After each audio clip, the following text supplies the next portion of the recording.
बता तेरा भगवान है, तो अपन में सामर्थ्य है कि अपन कह दें कि खेत की मेड़ पे जो बमूरा है जिनमें भगवान है। बताओ कोई कह सकता है? अच्छा कह भी तो भगवान आ सकते हैं, लेकिन धन्य प्रहलाद बोले भगवान यहाँ राक्षसों के बीच में तो आ भी नहीं सकते थे, पर प्रहलाद के विश्वास के लिए भगवान खंबे में से नरसिंह देव भगवान प्रकट हो गए। बोलिए नरसिंह देव भगवान की।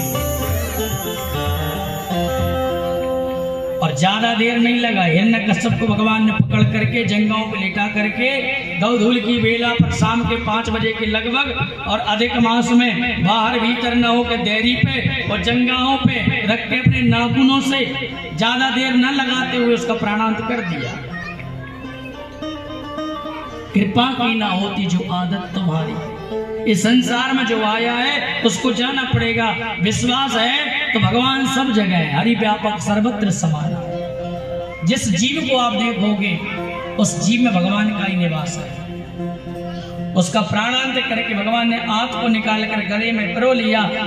परीक्षित ने प्रश्न किया सुखदेव जी से, आंत को निकाल के क्यों गले में डाल लिया?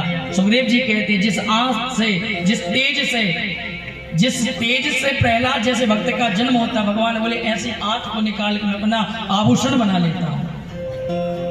भगवान बड़े क्रोध में हुंकारते हैं, सबने मनाया बम बम भोले इत्यादि, सबने भगवान शांत नहीं हुए।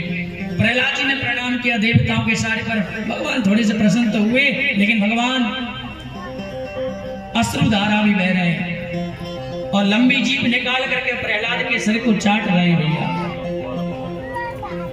लक्ष्मी जी आई, उन्होंने देखा भगवान के स्वरूप को लौट करके चले गए। प्रहलाद जी ने कहा भगवान मुझे क्षमा करो और मुझे वरदान। भगवान बोले वरदान तो है ही है, पर मैंने तुमको दे दिया भक्ति का। बोले भक्ति का नहीं, मेरे पिता ने जो आपसे द्वेष किया, आपसे जो बुराई करी, आपसे जो अनित्य के काम किए, प्रभु आपकी भक्ति नहीं करी। प्रहलाद भगवान बोले मैं सब समझ चुका हूं, ये लीला मेरी थी, 3 जन्मों का श्राप मिला था, लेकिन भगवान आशीर्वाद देते तुम्हारे जैसा भक्त जिस घर में जन्म लेकर के आएगा, भजन करने वाला, उसकी 21 पीढ़ियों को मैं मुक्त कर दूंगा।